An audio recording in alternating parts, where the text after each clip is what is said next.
Welcome to the NWA-ETC Project Echo. I'm Kent Unruh, and I'd like to turn it over to Dr. Brian Wood, our medical director, to introduce our guest. We're going to start today the first of a quarterly series on PrEP. Thanks to Dr. Joanne Steckler for joining us, for leading the charge here. Dr. Steckler has been here at Echo with us before and is one of our local experts on PrEP and HIV diagnostic testing, as well as many other topics. And Joanne's going to do quarterly talks for us on PrEP, first about efficacy and adherence issues, and then a little more next quarter about practical aspects of prescribing, and then we'll get into more of the controversies and challenges. So we'll let you know when these talks are happening. Please bring your PrEP cases and questions, and with that, I'll turn it over to Joanne. Thank you. So again, we're going to just take a step back and share some information about the randomized studies that showed that PrEP works. And I know that if you all have been with Echo for a while, you've heard probably both Brian and I give these talks before. So apologies if this is repetitive. We're just trying to start from the beginning, and then as we said, we'll get into more details. And so this is on this slide, the list of the randomized trials that have all been done that led up to the licensure of Truvada as PrEP, Truvada being the combination of Tenofovir-Emtricitabine, and then some of the follow-up studies. And starting off with IPREX, which was the first one that released results in November of 2010, that was about 2,500 men and transgender women who have sex with men, randomized equally to either receive Truvada or placebo, and that one showed in the intent to treat analysis a reduction in the risk of HIV by 44%. What you see going down are the next studies basically in the order that they released results. And of course, some of them had risk reductions greater than 44%, up to 75% in the Partners PrEP study. And then in FemPrep and Voice, they were not shown to have any benefit at all of Truvada in preventing HIV infection. So those were all of the studies that were available at the time that Truvada got FDA approved in 2012. And since then, there have been a few other studies that were, again, all randomized that showed that Truvada was effective in reducing HIV infection. The Bangkok Tenofovir study was among injection drug users in Thailand that showed a reduction of risk of not quite 50%. And then I'm going to go into a little bit more detail about what IPREG was. IPREG was a on-demand PrEP. So all of these others were either Truvada taken daily or Tenofovir taken daily compared to placebo. And IPREG was a little bit different, but again, showed a reduction of risk of 86%. Important to note that both IPREG and PROUD were done in the context of all of the other studies having released their results. So people who knew that PrEP worked if it was taken in these randomized trials, so probably adherence was better in these later trials. And that's really what's been shown in the open label extensions of IPREX and some of the other studies, that as these randomized trials moved into open label extension, that is adherence is better because people knew that they were taking a medicine that actually worked. We don't have any information in these slides about the open label extensions yet. So I just want to go into a little bit more detail about a few of these key studies. And the first is going to be IPREX, which again was not quite 2,500 men and transgender women who had sex with men, and all got frequent visits with risk reduction counseling, condoms, and STI treatment. Again, these folks were taking Tenofovir and Emtricitabine as Truvada 1 pill daily or a placebo 1 pill daily. And this was an intention to treat analysis, and it was modified because people who were found to be HIV positive at the time of starting PrEP were removed from the analysis because, of course, they couldn't benefit from receiving Truvada. But this will be one key point that we talk about in the future, is trying to make sure that people, when we're starting PrEP, are not acutely HIV infected. This is what these 10 folks were. They were antibody negative but had high RNA levels. And of course, this is the reported risk reduction from the New England Journal paper, that there were 64 infections in the placebo group and 36 among people randomized to the active medicine, for a risk reduction of 44%.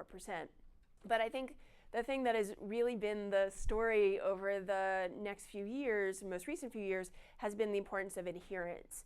And in this group, if in the active drug arm, if you said you were taking your medicines more than 90% of the time, the risk reduction was over 70%.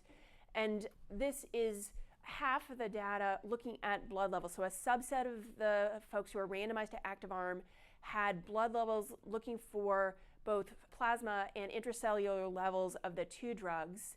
And if you had any of the two drugs in any of the two tests had a detectable level, the risk reduction was 95%. So again, this is the PrEP works if you take it. It works better if you're taking it all the time.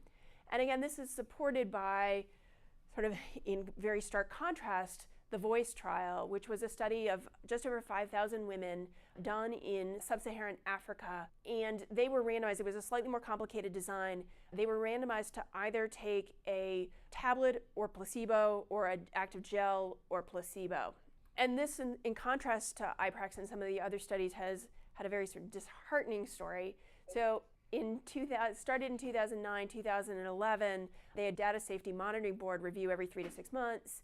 But in September 2011, the oral tenofovir-only arm was stopped because it was never going to be shown to be effective. And then in November, the gel arm was stopped. This is again after Capriza 001 showed that tenofovir gel reduced infection by about 40%.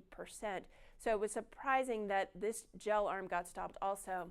And then in August 2012, the whole study was stopped, but again, not found to be effective. And the real story, this is again the comparison on the left is oral tenofovir versus placebo, and you can see there actually were more infections in the active arm, and then really no difference between oral tenofovir versus placebo and tenofovir gel versus placebo. But the story, again, different from IPREX, is that this is the proportion of samples that were detected, and in general, these were very, very low. So I had two slides. I, for sake of time, reduced it just to this graph, but just to this table, but I also have a figure that it really nicely aligned these studies in terms of the efficacy that was seen with the proportion of blood samples among people in the active arm who had a drug level detected. And what you can see is the study, at least from the initial randomized trials, that had the highest level of efficacy was Partners PrEP of 75%, and in that group, 81% of blood specimens that were sampled had tenofovir detected. Going down to IPREX with that 44% efficacy, that about 50% of samples had tenofovir detected. And then the two studies that showed no efficacy of Truvada, FemPrep and VOICE, had much fewer. So these really plot nicely along a line. The more that people had specimens with detectable blood levels, which we presume is associated with higher adherence, that those studies showed greater efficacy. And then I want to take sort of a step and look at what we know about intermittent dosing. Again, all of these initial studies were daily dosing of Truvada, and the recommendation is to take it even every day, although acknowledging that it may be possible to miss a dose or two during the week without having significant impact of efficacy. Again, recommendation is to take it every day, but still try not to worry if you miss a dose. But in contrast, there is a lot of interest in intermittent dosing because there are people who have seasons of risk and they may not have sex that puts them at risk every day. They may be sort of going on vacation, and that's when they need to protect themselves. And there's also, because PrEP is very expensive relative to condoms and other things, maybe that we can just protect people around the time of an exposure. So IPERGAY study was a 2-arm study to randomize people either to this intermittent strategy or to placebo. So there's no daily arm as comparison. And the strategy for this intermittent was take 2 pills at least 2 and up to 24 hours before you have sex. So you need to know that you're going to have sex, which, in studies of asking people when they knew they were going to have sex, that ranged from the 24 hours to people who knew minutes before they were going to have sex. So not everyone might be able to do this strategy.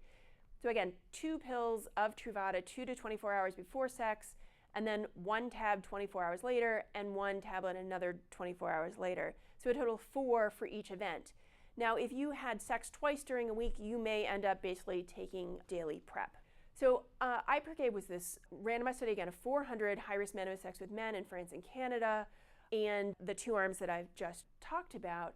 And in the study, results were reported at CROI, the Conference of Retroviruses and Opportunistic Infections this year in Seattle, that they showed that there were 14 infections in the placebo arm and 2 in the active drug arm of which these 2 were not actually taking their Truvada at the time, but this was a risk reduction of 86%.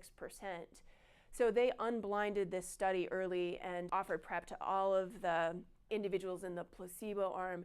The thing that I think we haven't really pieced out is whether or not the people who were protected were actually doing PrEP around 1 event per week, or whether or not they were truly taking daily PrEP. There was a fair amount of sexual exposures in this group, and so I think it's still too early to be able to say that this strategy works and we should recommend it to anybody. So that my take-home point with my participants is you really still need to be taking it every day.